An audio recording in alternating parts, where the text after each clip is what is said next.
Welcome back to వార్తలు వాస్తవాలు. ఇవాల్టి వార్తలు వాస్తవాల్లో మనతో ఉన్నారు బీఆర్ఎస్ పార్టీ సీనియర్ నాయకులు డాక్టర్ చిరుమల్ల రాకేష్ గారు, రాజకీయ విశ్లేషకులు డాక్టర్ వేణుగోపాల్ రెడ్డి గారు మనకు లైవ్లో జాయిన్ అవుతున్నారు. గుడ్ మార్నింగ్ అండి, వెల్కమ్ టు వార్తలు వాస్తవాలు. ఇక్కడ నిన్న అసెంబ్లీలో తెలంగాణ సాగునీటి రంగం శ్వేతపత్రం పైన చర్చ జరిగింది. ఈ చర్చ వాడి వేడిగా సాగింది.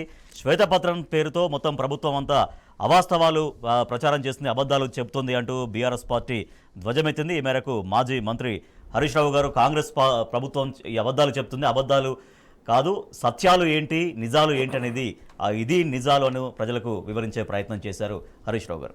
రాకేష్ గారు, నిన్న శ్వేతపత్రం పైన జరిగిన చర్చ, ప్రభుత్వం చెప్పిన అంశాలు, దానికి మాజీ మంత్రి హరీష్ రావు గారు ఇచ్చినటువంటి వివరణ, వాస్తవం ఏంటి అనేది ప్రజల ముందు ఎంతవరకు ఆవిష్కరించగలిగారు? గుడ్ మార్నింగ్ అండి. గుడ్ మార్నింగ్ ప్యానల్ మెంబర్స్కి, డాక్టర్ వేణుగోపాల్ రెడ్డి గారికి, అదేవిధంగా టీ న్యూస్ ప్రేక్షకులకు. రాజేష్ గారు, ఫస్ట్ ఆఫ్ ఆల్ ఏదైతే ఈరోజు అంటే కాంగ్రెస్ పార్టీ చేస్తున్నటువంటి దుష్ప్రచారాన్ని, కాంగ్రెస్ పార్టీ టైంలో జరిగినటువంటి ఏదైతే ప్రాజెక్టులు కావచ్చు, వాటి గురించి అంటే నిర్మాణాలు కావచ్చు, జరిగినట్టు చెప్పడం, అవి మేమే చేసినామని ఏదైతే కేసీఆర్ గారి ఆధ్వర్యంలో బీఆర్ఎస్ ఆధ్వర్యంలో కంప్లీట్ అయినటువంటి ప్రాజెక్టులను మేమే కంప్లీట్ చేశామని చెప్పడం కావచ్చు, ఇవన్నీ కూడా ఒక కుట్రపూరితంగా కాంగ్రెస్ పార్టీ వివరించడం జరిగింది. అది కూడా శాసనసభ సాక్షిగా. నేనేమంటున్నానంటే, నిజంగా మీరు కంప్లీట్ అయితే ఆ గ్రామంలో వెళ్ళి అడుగుదాం. నువ్వు ప్రాజెక్టు కంప్లీట్ చేసినావు అంటున్నావు కదా, 2014 ముందట ఎక్కడన్నా ఏడన్నా ప్రజలు ఒప్పుకున్నారో చెప్దాం. ఈరోజు ఒక్కటే చెప్తున్నా, ఆల్రెడీ ఏదైతే మిడ్మానేర్ కట్టినామని లేకపోతే నీళ్ళు ఇచ్చినామని చెప్తున్నటువంటి కాంగ్రెస్ పార్టీ ఈరోజు ఆల్రెడీ అక్కడ ఉన్నటువంటి రైతులంతా కూడా రోడ్లెక్కే పరిస్థితి. ఎందుకంటే ఆల్రెడీ ధర్మపురి కాన్స్టిట్యున్సీ కావచ్చు, చొప్పదండి కాన్స్టిట్యున్సీ కావచ్చు, పంటలకు నీళ్లు రావట్లేదు. ఎందుకంటే కాళేశ్వరం పంపులు ఆగిపోయినాయి కాబట్టి. అండ్ నెక్స్ట్ వచ్చేసి వాళ్ళు ఇచ్చినటువంటి రిపోర్ట్ ఏదైతే ఉన్నదో, అంటే వాళ్ళు అసెంబ్లీలో చెప్పింది, కాళేశ్వరం ప్రాజెక్టు ప్రాణహిత చేవేళ్ళ మేము కడతా అంటే కట్టనియలే. అరే, ప్రాణహిత చేవేళ్ళ కట్టడానికి మీరు ఒక అనుమతి తీసుకొచ్చిందో, లేకపోతే ఒక అప్లికేషన్ పెట్టిందో, ఒక కొబ్బరికాయ కొట్టిందో, ఫౌండేషన్ స్టోన్ వేసిందో, వర్క్ స్టార్ట్ చేసిందో, ఒక ఫోటో ఉంటే బయట పెట్టండి, ఒక అగ్రిమెంట్ కాపీ ఉంటే బయట పెట్టండి. నెంబర్ 1. నెంబర్ 2 వచ్చేసి 2007లో ఇదే కాళేశ్వరం ప్రాజెక్ట్ కడతామని చెప్పేసి 17,825 కోట్లకు అని చెప్పేసి వాళ్ళు సబ్మిట్ డొమైన్లో పెట్టారు. తర్వాత నెక్స్ట్ ఆ ప్రాజెక్ట్ స్టార్ట్ కాకుండానే దాన్ని కాస్ట్ వచ్చేసి 38,500 కోట్లకు పెరిగిపోయింది. ఏం ముట్టకుండానే, అసలు ప్రాజెక్ట్ మొదలు పెట్టకుండానే 6,116 కోట్ల రూపాయలని వాళ్ళు ఖర్చు చేసారు. దేనికి ఖర్చు చేసారు అంటే ఖర్చు చేసి మొబిలైజేషన్ అడ్వాన్స్ అని చెప్పేసి వాళ్ళ అన్నాయాలకు పైసలు ఇవ్వడానికి, అదేవిధంగా సర్వేలు చేయడానికి, అంతే తప్పితే ఇక్కడ కూడా ప్రాజెక్ట్ నిర్మాణం జరగలేదు. ఈరోజు ప్రాజెక్ట్ నిర్మాణం జరిగింది. దాంట్లో ఏదైతే కాళేశ్వరం ప్రాజెక్టులో మనం డిజైన్ చేసినప్పుడు యాక్చువల్గా అక్కడ 100 సంవత్సరాల డేటా తీసుకుంటే, అక్కడ వాటర్ ఫ్లో తీసుకుంటే 25 lakhs cusecs maximum water discharge ఉండేది. కానీ మనం ఏం చేసినాం, దాన్ని డిజైన్ చేసేటప్పుడు కూడా 28,000 లక్షల క్యూసెక్లకు 28 lakhs క్యూసెక్స్కు దాన్ని డిజైన్ చేయడం జరిగింది.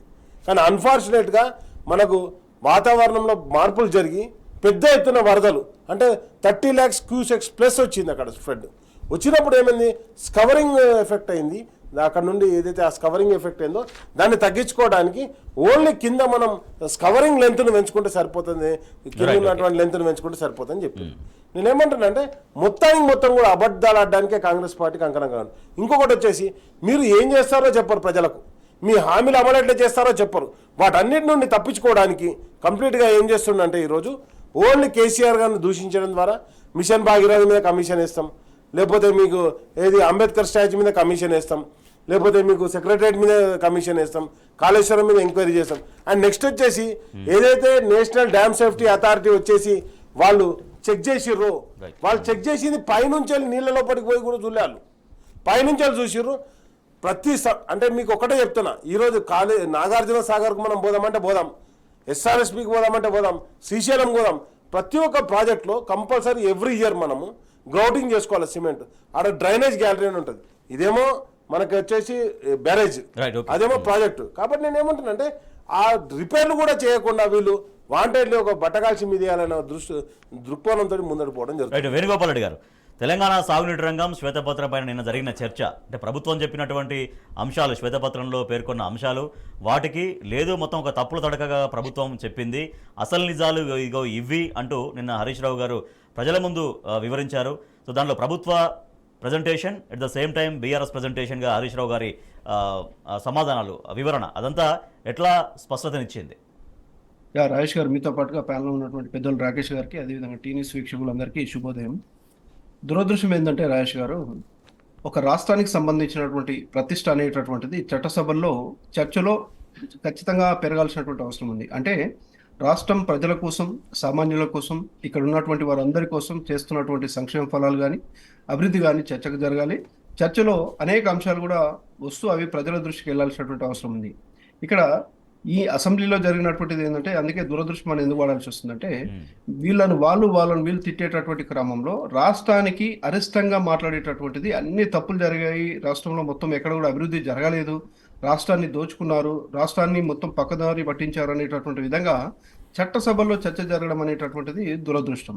ఎందుకంటే వాళ్ళు వైట్ పేపర్ విడుదల చేసినా, వీళ్ళు వైట్ వాష్ చేసినా, ఎవరు చేసినా మనలాంటి వాళ్ళు కోరుకునేటటువంటిది ఏంటిదంటే, ఈ చట్టసభల్లో జరిగే చర్చ ద్వారా ప్రజలకు ఒక పూర్తి అవగాహన రావాల్సినటువంటి అవసరం ఉండే. అలా కాకుండా పక్కదారి పట్టించేటటువంటి క్రమంలో, జరిగినటువంటి అభివృద్ధిని జరగలేదని చెప్పేటటువంటి క్రమంలో, జరుగుతున్నటువంటిది నీళ్ళు ఎక్కడైనా వస్తున్నాయంటే మేమే ఇచ్చామని చెప్పుకునేటటువంటి క్రమంలో, అసలు ఇది తెలంగాణ రాష్ట్రం సిద్ధించకంటే ముందున్నటువంటి ప్రభుత్వం ఏంది, అప్పుడు వాళ్ళు చేసుకున్నటువంటి ఒప్పందాలు కానీ, వేసినటువంటి శంకుస్థాపనలకు సంబంధించినటువంటిది కానీ, ఓన్లీ కొబ్బరికాయలు కొట్టి శిలాపలకాలు చేసినటువంటి సందర్భం కానీ, ఇవన్నీ మనం చూస్తూ ఉంటే వాళ్ళే కదండి జలయజ్ఞంలో భాగంగా 35 ప్రాజెక్టులకు శంకుస్థాపనల పేరుతోటి చేసినటువంటి హడావుడి అంతా ఇంత కాదు.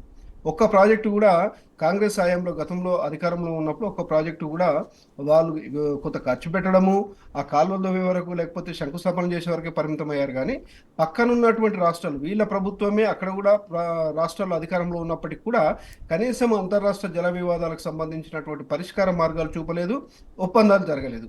వీటన్నింటినీ హరీష్ రావు గారు మాట్లాడారు. గత కాంగ్రెస్ ప్రభుత్వం హయాంలో జలయజ్ఞం, ఆ జలయజ్ఞం పేరిట 35 పనులు ప్రారంభించినప్పటికీ కూడా 10 ఏళ్లలో, కాంగ్రెస్ హయాంలో 10 ఏళ్లలో ఒక్క ప్రాజెక్టు కూడా పూర్తి చేయలేదు అనేది అదే నేను చెప్తున్నది అదే. 2004లో అధికారంలోకి వచ్చిన తర్వాత తెలంగాణ రాష్ట్రం ప్రత్యేక రాష్ట్రంగా ఆవిర్భవించే వరకు, అంటే 2014 జూన్ వరకు మన సమైక్య ఆంధ్రప్రదేశ్లో కాంగ్రెస్ పార్టీ అధికారంలో ఉంది. అదే సమయంలో అటు మహారాష్ట్రలో కూడా కాంగ్రెస్ పార్టీ అధికారంలో ఉన్నటువంటిది మనం మర్చిపోకూడదు. మనం చూడాల్సినటువంటిది ఏంటంటే, ఇక్కడ అధికారంలో ఉన్న, అక్కడ అధికారంలో ఉన్న అంతర్రాష్ట్ర వివాదాలకు సంబంధించినటువంటిది జలయజ్ఞం లాంటివి ప్రారంభించే ముందు అక్కడ పక్కనున్నటువంటి రాష్ట్రాలు ఏ విధమైనటువంటి అబ్జెక్షన్ చెప్తాయి, ఆయకట్ట ప్రాంతం ఆ రాష్ట్రంలో ఎక్కువగా ఉందా, ఈ రాష్ట్రంలో ఎక్కువగా ఉందా, ముంపు గ్రామాలు అక్కడ ఎక్కువగా ఉన్నాయా, ఇక్కడ ఎక్కువగా ఉన్నాయా, ఎక్కడ ఆనకట్ట కట్టినా, ఎక్కడ ఎత్తుపోతలకు సంబంధించినటువంటి ఎక్కడ ప్రాజెక్టు కట్టినా అక్కడ కట్టడం వల్ల నష్టపోయేదంతా, మనకు ఉపయోగపడేది ఎంత అనేటటువంటి ఒక అధ్యయనం జరిగి చేయాలి. కానీ అలా కాకుండా జలయజ్ఞం పేరుతో ఎక్కడికెక్కడ కట్టారనేటటువంటిది నేను సభ తర్వాత కానీ, సభలో కానీ హరీష్ గారు పదే చెప్తూ వస్తున్నటువంటిది ఇది మనందరికి తెలిసినటువంటి విషయమే. నేను ఏమంటున్నానంటే రాజేష్ గారు, మీ ద్వారా ఈ మనకు కాళేశ్వరానికి సంబంధించినటువంటిది కానీ, మేడిగడ్డ బ్యారేజీకి సంబంధించినటువంటి అంశం కానీ, వీటన్నింటికి సంబంధించి మనం మీ ద్వారా ఒకటి ప్రజలకు తెలియజేయాల్సినటువంటిది ఏంటంటే, కాళేశ్వరం అంటే ఒక మేడిగడ్డ మాత్రమే కాదు అనేటటువంటిది ఒకటి. కాళేశ్వరం అనేది బీఆర్ఎస్ పార్టీ అధికారంలో ఉన్నప్పుడు ఇష్టానుసారం కట్టలేదండి. పక్క రాష్ట్రాలకు సంబంధించిన, ఉదాహరణకు జగన్మోహన్ రెడ్డి గారిని కూడా ఆహ్వానించారు, పక్క రాష్ట్రంలో ఉన్నటువంటి ఛత్తీస్గఢ్ ముఖ్యమంత్రితో సంప్రదించారు, మహారాష్ట్ర ముఖ్యమంత్రితో సంప్రదించారు, ఈ గోదావరి పరివాహక ప్రాంతంలో ఉన్నటువంటి కింద పైన ఎగువన ఉన్నటువంటి రాష్ట్రాలకు సంబంధించినటువంటి ప్రభుత్వాలతో సంప్రదించారు. వీటన్నిటిని ముందుకు తీసుకెళ్లేటటువంటి క్రమంలో జరిగినటువంటి పరిణామాలు. ఇంకోటి ఏంటంటే, ప్రపంచంలో ఎక్కడ కట్టిన రాజేష్ గారు, ఎత్తిపోతలకు సంబంధించినటువంటి దానికి సంబంధించినటువంటిది కానీ, ఎక్కడైతే ఎగువ ప్రాంతాలకు నీటిని తీసుకెళ్లే క్రమంలో కట్టినటువంటి బ్రిడ్జిలకు సంబంధించినటువంటిది కానీ, ఆనకట్టలకు సంబంధించినటువంటిది కానీ 9 నుంచి 12 సంవత్సరాల పాటు కరెక్షన్స్ వస్తాయి అనేటటువంటిది ఆల్రెడీ ఉన్నటువంటి రిపోర్ట్. ఇప్పుడు 2-3 పిల్లలు కూలిపోవడమో, పిల్లలు క్రాక్ రావడమో మంచిదని నేను చెప్పట్లేదు, అది జరుగుతూ ఉంటుంది.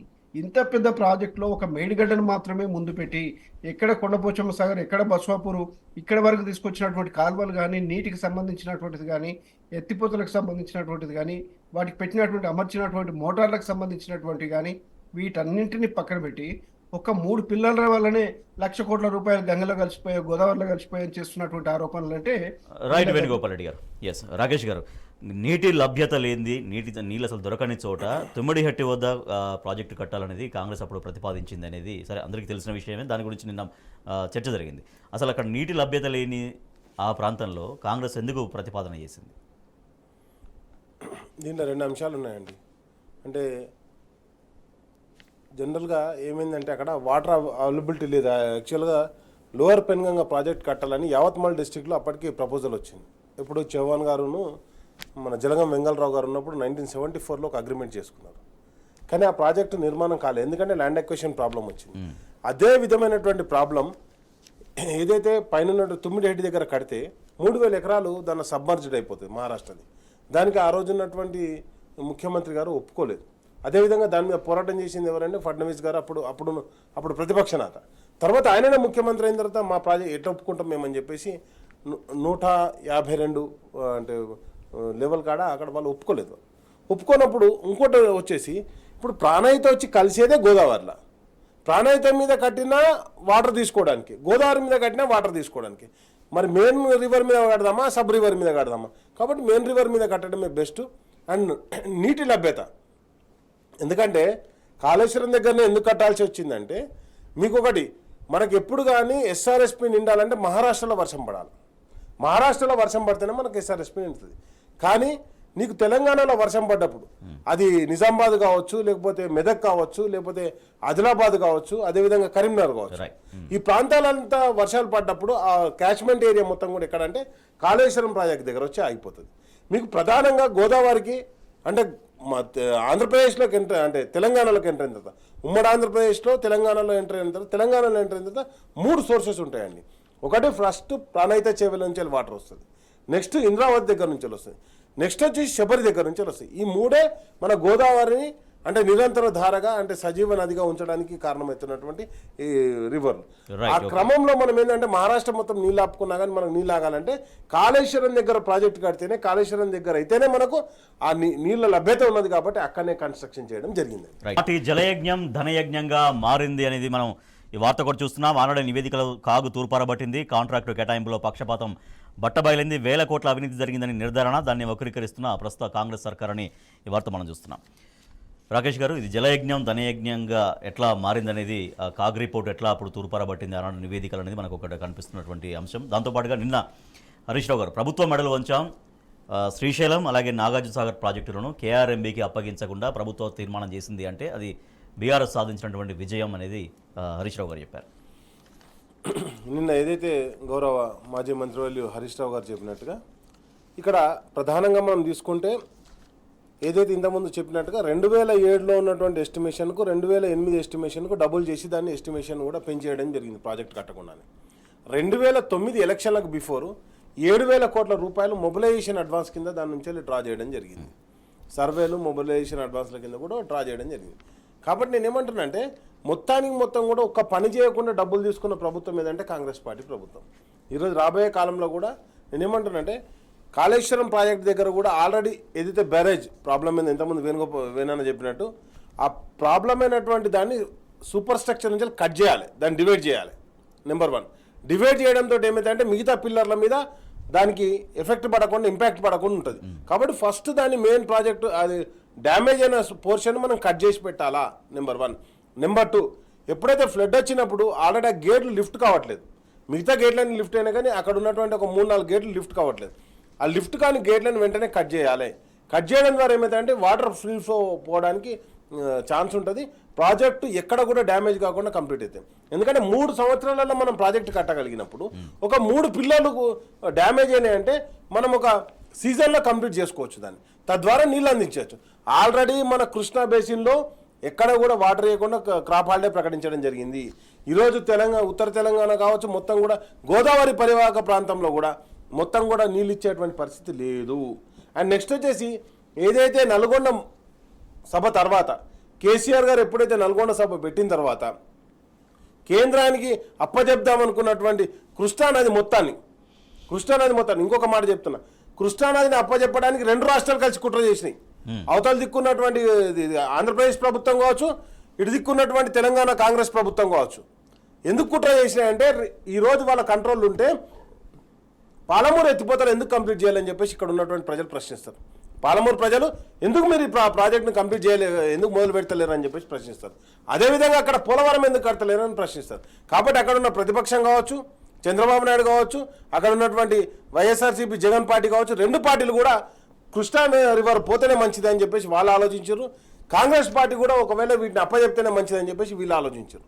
కానీ దాని మీద పోరాటం చేసి తెలంగాణ అంటే ప్రేమ ఉన్నాడు, తెలంగాణ ప్రజలంటే రైతులంటే మక్కువ ఉన్న కేసీఆర్ గారు ఒక్కరే దాని గురించి తన ఆరోగ్యం సహకరించకపోయినా దాని మీద పోరాటం పంతాన్ని ఎంచుకున్నారు. అండ్ నెక్స్ట్ వచ్చేసి నేను ఏమంటున్నానంటే ఈరోజు కూడా ఏదైతే ఈరోజు జరిగినటువంటి డ్యామేజ్, ఎందుకంటే నేను కూడా ఒక సివిల్ ఇంజనీర్గా ఇరిగేషన్ డిపార్ట్మెంట్లో పనిచేసిన కాబట్టి, ఒక గెస్టెడ్ ఆఫీసర్గా పనిచేసిన కాబట్టి నాకు తెలుసు కంపల్సరీ ఏదైతే డ్యామేజ్ అయిన స్ట్రక్చర్ను దాన్ని కట్ చేయాల్సిందే. కట్ చేసి దాన్ని రీకన్స్ట్రక్షన్ చేస్తే తప్పకుండా అక్కడ ఉన్నటువంటి ఏదైతే కాళేశ్వరం దగ్గర డ్యామేజ్, మేడిగడ్డ దగ్గర డ్యామేజ్ అయినటువంటి ప్రాజెక్టును మనం రీయూజ్ చేయొచ్చు. అది చాలా తక్కువ ఖర్చుతో అయిపోతుంది. ఆల్రెడీ ఇప్పటికే కాపా డ్యామ్ నిర్మాణం చేయాలి, కానీ ఇంతవరకు అక్కడ పని కూడా మొదలు పెట్టలేదు.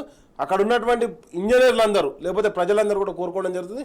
ఆల్రెడీ మా ప్రాంతంలో, ఎందుకంటే మా పెద్దపల్లి పక్కనే ఉంటుంది ఆ ప్రాజెక్టు, మా గ్రామం నుంచి వెళ్ళి అంటే మన మంచిర్యాల పోతుంటే మొత్తం అసలు నీళ్లు లేవు, అంటే గోదావరి రివర్లో వాటర్ లేదు. కాబట్టి వెంటనే దాన్ని చేపట్టాలా. అదేవిధంగా ఇప్పుడున్నటువంటి ప్రాజెక్టులో కూడా నిర్మాణం కొనసాగించాలి. తెలంగాణ రైతాంగానికి నీళ్ళు ఇచ్చే దిశగా ముందుకు పోవాలని కోరుకుంటున్నాను. వేణుగోపాల్ రెడ్డి గారు, నాటి కాంగ్రెస్ ప్రభుత్వ హయాంలో జలయజ్ఞం ధనయజ్ఞంగా ఎట్లా మారింది, ఆ విషయంలో ఆ నివేదికలో కాగ్ తూరుపారబట్టినటువంటి విధానం, దాంట్లోని వాస్తవాల గురించి ఎట్లా మాట్లాడుకోవచ్చు? ఒకసారి కదండి, అనేక సందర్భాల్లో కాగు అక్షింతలు వేసింది అనేటటువంటి మనం చదివాం, చాలాసార్లు కూడా చూసాము, జరుగుతూనే ఉంది. అన్నిటికీ మించి ఇందాక మిత్రులు చెప్పినట్టుగా కొన్ని ప్రాజెక్టులకు సంబంధించినటువంటి ప్రపోజల్ స్థాయిలోనే అసలు భూసేకరణ జరగకుండా, కనీసం అక్కడ ఒక ఇటుక పిల్ల కూడా పెట్టకుండా, ఒక నీటి చుక్కను కూడా ఆపకుండా వందలాది కోట్ల రూపాయలు డ్రా చేసినటువంటిది, ఖర్చుల కింద చూపించినటువంటిది, వాటికి సంబంధించినటువంటిది అనేక సందర్భాల్లో కాగు వాటిని ఎప్పటికప్పుడు పోస్ట్ మార్టం చేస్తూ వచ్చింది.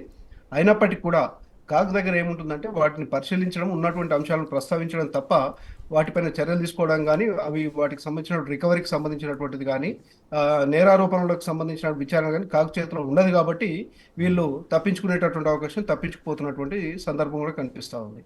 ఇప్పుడు ప్రాణహిత చేవల గురించి ఇందాక మిత్రులు చెప్పారు కాబట్టి, ఎక్కడైతే మొదటగా దానికి అంబేద్కర్ ప్రాణహిత చేయాలని పేరు పెట్టిన తర్వాత దానికి డిజైన్ చేసినటువంటి పరిస్థితులు ఎక్కడైతే ఉందో అక్కడ నీటి లభ్యత లేదు అని చెప్పి కేంద్ర జలవనరుల సంఘం ఆధ్వర్యంలో ఉన్నటువంటి, కేంద్ర మంత్రిత్వ శాఖ ఆధ్వర్యంలో ఉన్నటువంటి కమిటీనే పరిశీలించి ఇక్కడ నీటి లభ్యత లేదు, ఎత్తిపోతలకు సహకరించదు అని చెప్పారు. అన్నిటికి మించి అక్కడ ఒకటి ఆ పక్కనే ఉన్నటువంటి, ఎక్కడైతే వీళ్ళు ప్రతిపాదించారో దాని పక్కనే ఒక జంతువులకు సంబంధించినటువంటి శాంక్షన్ ఉంది. అది దాన్ని తరలించడం అనేటటువంటి, అది ఖచ్చితంగా మునిగిపోతుంది కాబట్టి దాన్ని తరలించడం అనేటటువంటి సాధ్యపడదు. అది గ్రీన్ ట్రిబ్యునల్, సుప్రీంకోర్టు ఆధ్వర్యంలో నడిచేటటువంటి గ్రీన్ ట్రిబ్యునల్ అనుమతించాల్సినటువంటి అవసరం ఉంది. అంటే అది సాధ్యపడదు అనేది తెలుసు. ఇంకొకటి కూడా రాజేష్ గారు, మనకు 15 అక్టోబర్ 2013 అదే చూస్తున్నా, మీరు పంపిన లెటర్ చూస్తున్నాను, పృథ్వీరాజ్ చౌహాన్ మహారాష్ట్ర ముఖ్యమంత్రి ఉన్నటువంటి ఆనాటి వ్యక్తి, ఆ రోజు ఉన్నటువంటి ముఖ్యమంత్రి గారు సమైక్య ఆంధ్రప్రదేశ్లో ఉన్నటువంటి ప్రభుత్వానికి ఒక లేఖ రాశారు. ఏం రాశారు? మీరు మా అనుమతులు లేకుండా, మాతో సంప్రదింపులు లేకుండా ప్రాణహిత చేవెళ్లలో మీరు ప్రాజెక్టు నిర్మిస్తూ ఉన్నారు. తద్వారా గడ్చిరోలి అండ్ చంద్రపూర్ జిల్లాలో 22 గ్రామాలు పూర్తిగా, ఇంకొన్ని గ్రామాలు పాక్షికంగా మునిగిపోతున్నాయి. ఇది మాకు చాలా గుదిబండగా మారే అవకాశం ఉంది. అన్నిటికీ మించి నేను ఆ ప్రాంతం నుంచే గతంలో ఈ ప్రాజెక్టుకు వ్యతిరేకంగా నేను ఉద్యమాలు చేసి ధర్నాలు చేసినటువంటి వ్యక్తిని. మా కుటుంబం కూడా ఈ ధర్నాల్లో, ఉద్యమాల్లో పాల్గొన్నటువంటిది. ఈ ప్రాజెక్టు నిర్మించడం వల్ల నేను అప్రదిష్ట పాలవుతాను, ఈ ప్రాజెక్టు వెంటనే ఆపండి అని చెప్పి లేఖ రాస్తే, అదే సంవత్సరం నవంబర్ 29వ తేదీన నాటి ముఖ్యమంత్రిగా ఉన్నటువంటి కిరణ్ కుమార్ రెడ్డి గారు, మీ యొక్క అనుమానాలను మేము గౌరవిస్తాము, అక్కడ జరిగేటటువంటి పరిస్థితులను మేము అంచనా వేస్తాము, అక్కడ ప్రజలకు అన్యాయం జరగకుండా మేము చర్యలు తీసుకుంటామని చెప్పి అక్కడ డ్రా చేసినటువంటి సొమ్మును వాటిని ఖర్చు చేశారు తప్పితే అక్కడ పనులు జరగలేదు. ఒక నీటి చుక్కను కూడా ఆపే ప్రయత్నం జరగలేదు. ఆ ప్రాజెక్టు అక్కడే వదిలేసినటువంటి పరిస్థితి. మరి నాడు వీళ్ళ ఆధ్వర్యంలోనే, ఈ రోజు అధికారంలో ఉన్నటువంటి పార్టీ ఆధ్వర్యంలోనే ప్రభుత్వం ఉంది కదా, ఆ రోజు జరిగినటువంటి అంశాల గురించి ఎక్కడ చర్చ లేదు. వీటన్నిటి అంటే ఈ ఓన్లీ కొబ్బరికాయలు కొట్టడము, ప్రాజెక్ట్ నిర్మిస్తామని చెప్పడము, అక్కడి నుంచి కొంత అమౌంట్ డ్రా చేయడము, పలాయనం చిత్తగించడం తప్ప ఎక్కడ మనం చూసామంటే తెలంగాణ రాష్ట్రం ఆవిర్భవించే నాటికి ఒక ప్రాజెక్టు కింద ఇంత నీళ్ళు వస్తున్నాయి, ఇక్కడ ఉన్నటువంటి పరిస్థితుల్లో ప్రజలకు అందుతున్నాయి అనేటటువంటి, ఇందాక నేను చెప్పాను ఒక కాళేశ్వరం అంటే మేడిగడ్డ కదండి, చైన్ రివర్స్గా ఉన్నటువంటి దానిలో మనం తీసుకుంటా ఉంటే బస్వాపూర్ వరకు ఉన్నటువంటి అన్ని కొండపోచమ్మ సాగర్కి సంబంధించినటువంటి కానీ మల్లన్న సాగర్ కానీ వీటికి సంబంధించినటువంటి ప్రతి కాలువ, ప్రతి ప్రాజెక్టు, ప్రతి దానికి సంబంధించిన భూసేకరణ ఇవన్నీ కూడా అందులో వస్తాయి. అసలు మన 1,00,00,000 కోట్ల రూపాయలకు సంబంధించినటువంటి పూర్తిగా సముద్రంలో కలిసిపోయా, గోదావరిలో కలిసిపోయాయని చేస్తున్నటువంటి ఆరోపణలు. కాగు ఈ ఈ ఈ రోజు ఈ సంవత్సరం ఇచ్చినటువంటిది కాదు, గత 2-3 సంవత్సరాల నుంచి కాగు ఇచ్చినటువంటి రిపోర్ట్ కూడా చూస్తే ఎక్కడ కూడా అవినీతి జరగలేదు, అన్యాయం జరగలేదు. ప్రాజెక్టుకు సంబంధించినటువంటి కొంత మేరకు అక్కడ వచ్చేటటువంటి పరిస్థితులను బట్టి, పెరిగే రేట్లను బట్టి భూసేకరణలో కొంత మేరకు వేసినటువంటి అంచనాలు పెరిగాయి తప్పితే ఎక్కడ అవినీతి జరగలేదు అని చెప్పి ఇదే కాగు ఇచ్చినటువంటి నివేదికలు అసెంబ్లీలో పెట్టారు, చర్చకు పెట్టారు. మనకి ఇప్పుడు కూడా అంతర్జాలంలో అందుబాటులో ఉన్నాయి. మీకు ఇప్పుడు నేను పంపించినటువంటి లేఖలు కూడా మీరు చూసుంటారు. పృథ్వీరాజ్ చౌహాన్ గారు క్లియర్ గా రాసినటువంటి అంశం, అదే కిరణ్ కుమార్ రెడ్డి గారు రాసిన లేఖ కూడా నా దగ్గర ఉంది. ఇప్పుడు నేను ఏమంటున్నానంటే ఈ ఇన్ని రకాలుగా ప్రజలను మభ్యపెడుతూ ఏదో మేము గడపర తీసుకొచ్చి కొబ్బరికాయ తీసుకొచ్చి కొట్టినట్టు చేస్తాం, మీరు ఆపండి అని లేఖ రాయండి, మేము మీ లేఖను మేము గౌరవిస్తా ఉన్నాం, మేము ఆపుతామని చెప్పి వీళ్ళు ఒక లేఖ రాస్తారు, ఈ లోపు పదవి అయిపోతా ఉంది. జరిగినటువంటి తెలంగాణకు జరిగినటువంటి కాబట్టి ఈ అన్ని అంశాలు కూడా ప్రజలకు ఖచ్చితంగా గమనంలో ఉండాలి, ప్రజలకు గుర్తు చేస్తుండాలి, ప్రజలకు అర్థమయ్యేటటువంటి విధంగా చెప్పాల్సినటువంటి బాధ్యత మన పైన. రైట్. మరో చిన్న బ్రేక్. కాంగ్రెస్ ప్రభుత్వం అసెంబ్లీలో కులగణన పైన తీర్మానం చేసింది. కానీ తీర్మానం కేవలం కంటి తుడుపు చర్య మాత్రమే, దానికి వెంటనే చట్టబద్ధత కల్పించాలి అంటూ బీఆర్ఎస్ ఎమ్మెల్సీ కల్వకుంట్ల కవిత గారు డిమాండ్ చేస్తున్నారు. ఈ మేరకు నిన్న యునైటెడ్ పూలే ఫ్రంట్ నాయకులతో కలిసి ఆమె తన నివాసంలో విలేకరులతో మాట్లాడారు. ఈ మేరకు డిమాండ్ చేశారు, కులగణనకు వెంటనే చట్టబద్ధత కల్పించే విధంగా ముందుకు వెళ్ళాలనేది. రాకేష్ గారు. ఒకటండి, ఏదైతే బీసీ కులగణన జరుపుతామని చెప్పేసి కాంగ్రెస్ పార్టీ ప్రకటించినటువంటిది, దానిలో ఎక్కడ కూడా చట్టబద్ధత లేదు. అసెంబ్లీలో ప్రకటించారు. ఎందుకంటే సెన్సెక్స్ తీసుకోవాలంటే సెన్సెక్స్ తీసుకునే రైట్స్ రాష్ట్ర ప్రభుత్వానికి ఉండేయండి. సెన్సెక్స్ ఓన్లీ కేంద్ర ప్రభుత్వం మాత్రమే తీసుకోవచ్చు, నెంబర్ 1. నెంబర్ 2, దీంట్లో ఓన్లీ బీసీల కులగణన జరుగుతుందంటే బీసీ కాదు, సమగ్ర సర్వే లాంటిది జరుగుతుందని చెప్పేసి కూడా అసెంబ్లీలో క్లారిటీగా చెప్పారు. ఎందుకంటే ఒక విషయంలో నిజంగా అసెంబ్లీ జరిగినటువంటి తీరులో బీఆర్ఎస్ ఎమ్మెల్యేలంతా వ్యవహరించిన తీరు చాలా అద్భుతంగా ఉన్నది. ఎందుకంటే నిన్న చూసాం, బీసీ బిల్లు పెట్టినప్పుడు గతంలో బీసీ మంత్రిగా పనిచేసినటువంటి గంగుల కమలాకర్ గారు అద్భుతంగా దాన్ని అసలు ఏంది ఆ బిల్లులో ఏం పెట్టారని చెప్పేసి అడగడం జరిగింది. ఇరిగేషన్ గురించి వస్తే ఇరిగేషన్ శాఖ మంత్రి హరీష్ రావు గారు స్పష్టంగా దాంట్లో ఉన్న జీవోలు కావచ్చు, దాంట్లో ఉన్నటువంటి లోటుపాట్లను అన్నింటిని కూడా చెప్పడం జరిగింది. ఆర్థిక అంశాలు కూడా ఏది ఫైనాన్స్ మీద డిస్కషన్ జరిగినా కానీ హరీష్ రావు గారు మాట్లాడడం జరిగింది. అదేవిధంగా విద్యుత్ గురించి చర్చ వస్తే విద్యుత్ మీద జగదీశ్వర్ రెడ్డి గారు అద్భుతంగా మాట్లాడడం జరిగింది.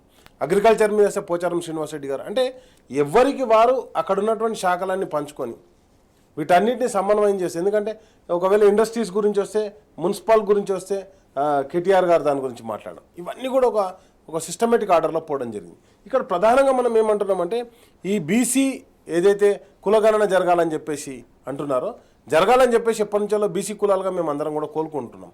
కానీ ఎక్కడ కూడా ఈరోజు రాష్ట్ర ప్రభుత్వం తీసుకొచ్చిన బిల్లులో కూడా చట్టబద్ధత లేదు. దానికి అందరూ అంటే బీఆర్ఎస్ సంపూర్ణంగా మద్దతు తెలిపింది. మీరు చేస్తానటువంటి జనగణనను మేము స్వాగతిస్తున్నామని చెప్పడం జరిగింది. కానీ అన్ఫార్చునేట్లీ దానికి చట్టబద్ధత కల్పించలేదు, బిల్లు ఒకటి మాత్రమే పాస్ చేయడం జరిగింది. అండ్ నెక్స్ట్ వచ్చేసి నేను ఏమంటున్నాను, తద్వారా బీసీలకు జరగబోయే లాభాన్ని కూడా చెప్పాలని చెప్పేసి కోరుకోవడం జరిగింది. ఎందుకంటే వాళ్ళు బీసీ డిక్లరేషన్ అని చెప్పేసి చాలా ఇచ్చారు. గంగుల కమలాకర్ గారు కూడా అడగడం జరిగింది, మీరు బీసీ డిక్లరేషన్ వచ్చి చాలా ప్రామిసెస్ చేశారు కదా, వాటన్నిటిని ఎట్లా ఫిల్ఫిల్ చేస్తారో కూడా చెప్పండి అని చెప్పడం జరిగింది. ఈరోజు మొత్తం కూడా దాంట్లో అంటే బీసీ బంధు గతంలో ముఖ్యమంత్రిగా కేసీఆర్ గారు ఉన్నప్పుడు ఇవ్వడం జరిగింది. ఈరోజు దానికి కూడా నిధులు కేటాయించాలి, బడ్జెట్లో మనం నిధులు ఎక్కడ కూడా చూడలేదు. అండ్ నెక్స్ట్ వచ్చేసి ఒకవేళ నిజంగానే కాంగ్రెస్ పార్టీ అన్నట్టు 55 నుంచి 60% ఉన్న బీసీలకు 8,000 కోట్లు మాత్రమే బడ్జెట్లో కేటాయించడం జరిగింది. కాబట్టి తద్వారా ఏమవుతుంది, బీసీల మీద వీళ్ళకి ఎంత ప్రేమనో స్పష్టంగా తెలిసిపోతుంది. మనం ఒకటే అడుగుతున్నాం, ఏది చేసినా నువ్వేం చేయదలుచుకున్నావు, అసలు తెలంగాణ రాష్ట్రానికి చట్టబద్ధత కల్పించడం వల్ల, తీర్మానానికి ఆ బిల్లు తీసుకొచ్చి చట్టబద్ధత కల్పించడం వల్ల ఏం ప్రయోజనం బీసీలకు వచ్చే అవకాశం ఉంటుంది? అంటే మీకు ఒకటి సింపుల్ చెప్తాను, చట్టబద్ధత కల్పించడం, చట్టబద్ధత కల్పించకపోవడం రెండే అంశాలు మనం చెప్పుకుందాం. నువ్వు తీసుకున్న డేటా సెన్సెక్ అంటే డేటా ఏదైతే ఉన్నదో అది అథెంటిక్ కాదు. నువ్వు ఏదో ఆఫీసర్లను పంపించినావు, కౌంట్ చేయించినావు, నువ్వు స్టోర్ చేసినావు. చట్టబద్ధత ఎప్పుడైతే అది మీరు ఒక తీర్మానం చేసి, ఈరోజు మనం అసెంబ్లీలో కేఆర్ఎంబి కృష్ణా జలాలను తీసుకోవద్దని చెప్పేసి ఒక తీర్మానం చేసి దాన్ని చట్టాన్ని చేసి నువ్వు కేంద్రాన్ని పంపించినావు.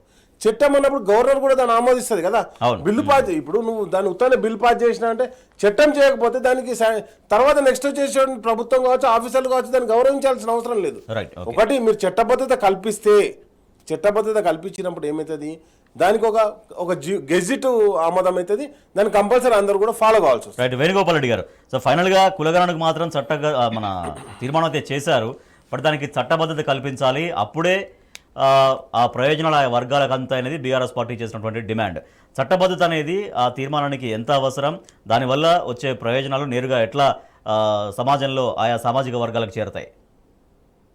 ఖచ్చితంగా అండి, మిత్రులు రాకేష్ గారు చెప్పినట్టుగా 2 అంశాలు అండి. ఇక్కడ నిన్న ఎమ్మెల్సీ కవిత గారు ఏదైతే మీరు ప్రతిపాదించారో దానికి సంబంధించినటువంటిది అసెంబ్లీ ఒకవైపు జరుగుతూ ఉంటే అసెంబ్లీలో కేవలం ప్రతిపాదన మాత్రమే చేశారు, చట్టం ఎందుకు తీసుకురాలేకపోయారని ప్రశ్నించారు.